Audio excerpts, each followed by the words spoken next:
Alright, welcome back guys. It's game number 3 currently underway. This warm-up match is tied up 1-1 and we are officially behind schedule, but that's okay.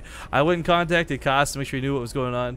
I actually haven't got a chance to message Kane yet, so I'm going to just do that in a moment's time, but I'm going to get intros out of the way first. So, spawning in the top left corner of the map, playing for Carnage Esports is none other than Inzane. Top right corner of the map, also from Carnage Esports, it's gonna be Namshar. And like I said, just one moment, guys. Sorry, I missed you.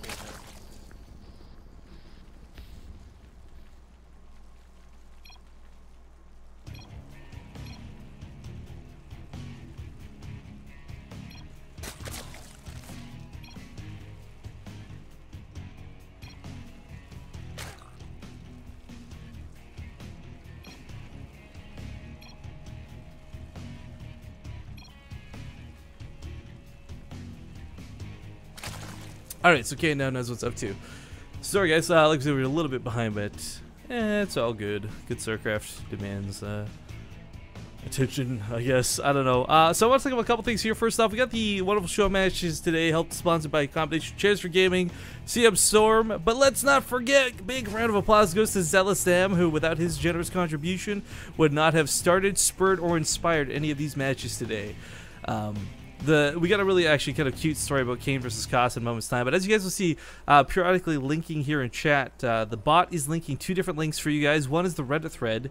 We're trying to encourage some, I guess, I don't know, conversation over there. I can't really read chat a lot of the time when we're casting because of the delay. There's a 3-minute delay on stream, as of course is the standard for events like this. But if you guys post in the Reddit thread, all you gotta do is post. I don't care if you post nothing at all. You can post a picture of your dick for all I care. But if you post in the Reddit thread, make sure to share that around. One of the biggest things is I'll pick one of those comments at random to award a copy of Skyrim to through Steam.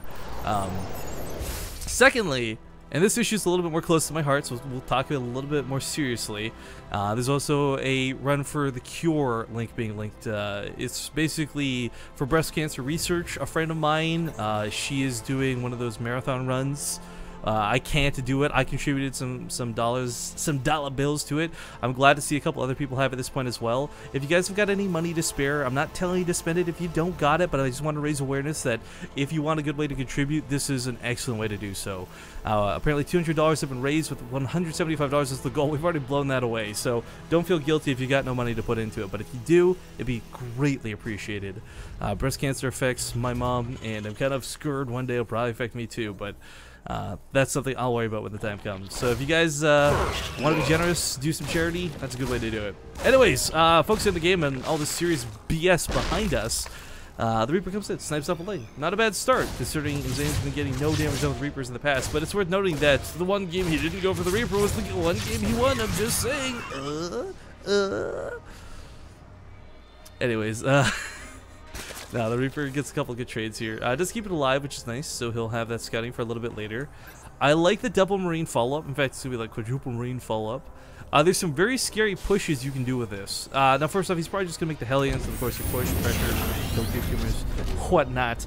But one of the things, and this is very important, I feel, is if he does go for the Hellbat push, hell, even without the Hellbat push, even if he just goes for like a Hellion push, one of the scariest things that you can accent this early push with is a small handful of Marines. Whether it's 4, 5, or 10, Marines just bring a lot of extra damage to the party, and the Zerglings usually shut them down, but not if there's Hellions, and certainly not if there's Hellbats. But actually, I take all that back, because the Starport is finishing up here in a moment's time. Got a little excited, a little ahead of ourselves. But with the Starport coming out, I might be able to just do a regular drop or a push anyways. We will note that Inzane's not really had a lot of success with drops to this point. I can't say that that means he's bad at it, but Merry-Go-Round is certainly a map where you can get drops off, say, a little bit more easily, a little bit more efficiently than something like, say, King Sejong, like earlier today.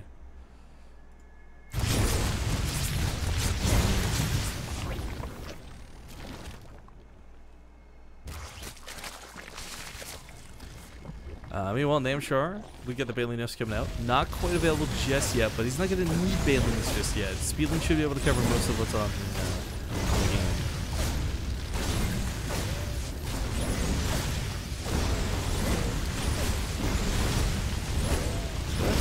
bits of damage being done. Hatchery is actually probably gonna go down if he's not careful. He's got to bring these queens soon. There we go. Yeah, brings the queens with the links. He should be able to deal with Ellings now. It is always scary to let this get so low, but damn, this hatchery is gonna finish with like less than half health? Question mark. Oh, it's getting low. These queens can't quite chase because there's no creep. Namshar. Oh god. Gotta be careful. Gotta be careful. Oh dear. It would appear the exclamation mark Reddit command is out of date. I actually have to go update that real quick. Because that's not the Reddit thread we're talking about at all here, guys. Bam! Alright, well, I just ran it with the bot manually. Anyways, the Hellbats came out, so not quite the early push I was expecting, but the Baneleys here should be able to deal with this. He's got to spread. He's got to split. He has to make sure he takes very minimal damage from this, but not the case whatsoever, and almost all the Hellbats get wiped out immediately. However, trying to focus on this hatchery with a couple Marines. Can he finish it? No, he clumps up towards the end. Picks up a couple of the Hellbats in the medevac. Tries to carry these over towards the main. These don't have a lot of health on them, though. They are going to die to pretty much anything that touches them, including drones. So these Hellbats, as slow as they may be, being picked out here by them. Medevac is barely keeping this thing alive through that damage. Picks up and moves once again. I would love to see him, honestly, if there weren't 3 queens, he'd just drop the 3rd, finish that off, execution, and whatnot, but yeah, not going to happen. Whoa, Namshar! Namshar, what are you... Was that on purpose? Did he... Okay, yeah, just rebuild it, I guess, so it's not as weak. Did he? I don't think he realizes he attacked it. Never mind. I'm trying to make logical sense out of this, but... Oh, God. Yeah, he attacked it with his 3 queens. Oh, he didn't realize. Oh, no. This is where we get like a Namshar, please. Namshar, please. Oh, God. Oh god, that's so bad. Poor Namshar. I feel bad for him right now. I really do. I thought he was doing it strategically. You know, kill the hatchery instead of transfuse it. Just build the new one so it doesn't get picked off later, but not the case. Mistakes were made. As he was contributing to the repair here on these Hellbats. Man, those things have a lot of health. Anyways, production for Inzane is looking fantastic right now. We got Wood Mines coming out as well. Double upgrades at the same time. Namshar not looking too bad. Himself either. He's got bailing speed on the way here. His 1-1's also going to complete in due time. Hey, there you go. That's what I just said. But the Spire on the way, and we saw Namshar do really well with the Spire in the past, and I don't imagine it'll be too different in this game. This map is not exactly, I'd say, super Mutalisk friendly due to the air blockers that, well, quite frankly, are annoying, but you can still get in and around the map where necessary, so... it's not like the Mutalisks are shut down due to the airspace, but they're just requiring a little more, I guess, attention is probably the best way to describe it. But Inzane starts off a push.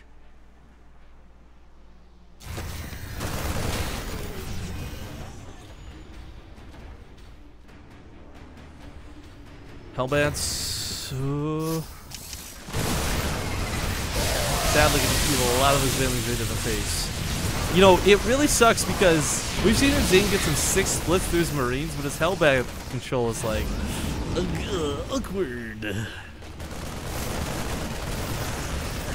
Yeah, drops you on the floor. It's actually in a pretty nice position. This base is a lot easier to pressure because, of course, you can lift up, go to the low ground, but he's gonna eat the Baneleys. No, picks up. Okay, WTF just happened there. Inzane could have focused fire those down. I don't know why he didn't. Oh, it's Cooler Master Gaming's in chat with us, guys. Give it up. Whoop whoop. Just modded them in chat so they're a little bit easier to see. Of course, once again, it's the wonderful folks over at Cooler Master that provided the headset we'll be giving away. We'll be raffling off a little bit later in the stream, but we'll put that a pin in that for the moment. Unloads still drops going off this game. It's worth noting, like, the sort of elevator here from the main to the low ground main ground to the low ground over and over and over again. It's actually working out pretty well here for Inzane. Still hasn't been able to put any pressure on the hatch rate. Oh, this is a medevac full of units! To not like a swarm of Mutalisks, but to like 2! Oh, that's gonna sting and resonate with him for a while. In the meantime, back at home, he's trying to consolidate his forces. His 3rd base is mining, he's dropping mules on it, turrets coming down, bunkers coming down. He knows that this base is going to be the target of an attack sooner or later. I like the Wood Mines that were placed here. He's really expecting a bust to come through while this is going on, but that's not really what ended up happening. And Well, recovered, still not in a great spot. Going for drops once again. Here is Inzane. Namshar at the same time, though, swooping towards the main with some missile. Oh, no missile turrets! No missile turrets! I was gonna say, some missile turrets could probably hold off this low amount of Mutalisks, but that is not the case! He's going to rely purely on production, and we saw how poorly that went last time that was the case. So, while this isn't exactly a murder of Mutalisks, it is going to murder the SCVs. 13 of them are going to pick off, well, 10 SCVs to start. Not bad. There's the third, but he's going to go for the reactors, which, and I'll speak strictly as a Terran player. This is so incredibly frustrating to deal with, because when you lose the reactors, like, not only do you lose the production of the Marines, you lose actual production time, have to rebuild the reactors themselves.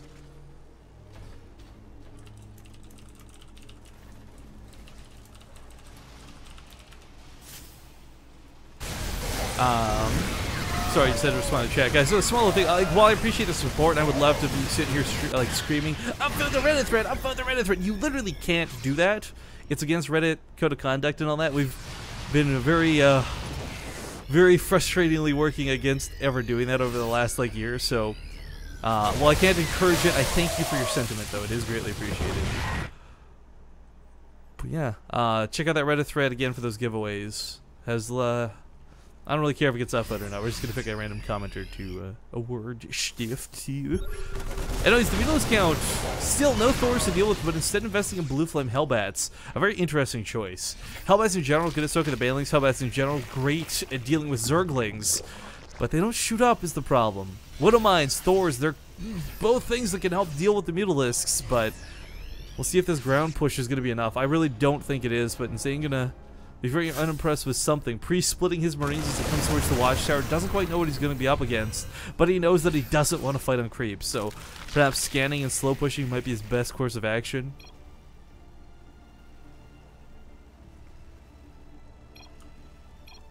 Oh, did he kill something of his own and I missed it? I guess.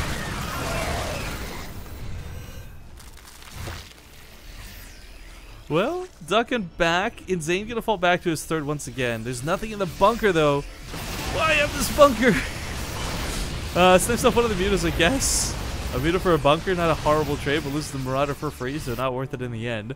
Thors are finally being produced now. There's a couple of turrets on the main, a small handful of Marines. We'll see if this will be enough to push it back. One of the big differences between this and the first time we saw the Mutalisks today is Namshar actually doesn't have crazy upgrades on them. The first time we saw the Mutalisks in King Sejong, there was like level 3 air, there was like level 1 armor. He was actually able to take the Marine fire in strides. This time, not the case. Level 1 weapon upgrades means he can't one-shot a lot of units. Level 0 armor upgrades means he can't take any hits whatsoever. But oh my god, these Banelings, Namshar is coming in hard. Insane's got a split, but even if he does, there might just be too many Banelings. All the Marines go down. The Thor gets wiped. Oh, if he could have gotten one more volley off these mutas, please, are going to regenerate so much health as long as Namshar doesn't engage. But he's going to press the issue. He's going to try to push to win. A small handful of Banelings taking out the small handful of Marines left. A Hellbat doing what it can. Oh, but these mutas. Mutas, please. Widow Mine's going to burrow, but we'll go off on nothing as it dies. Good choke here created with the barracks, but I don't think it's going to be enough. He's not fully overrun yet, it's worth noting, but he just doesn't have the production to stop this. Bailey's still rolling around looking for Marines to connect. He's not wasting time going for the SUV line. It looks like a very well played is called. Inzane calling a good luck to his follower, his successor Kas. And game number 3 will finally go to Namshar, winning him the warm-up series 2-1. But now, guys, we have the main show. I'm gonna get Namshar here on the call with me. He's gonna co-cast with me.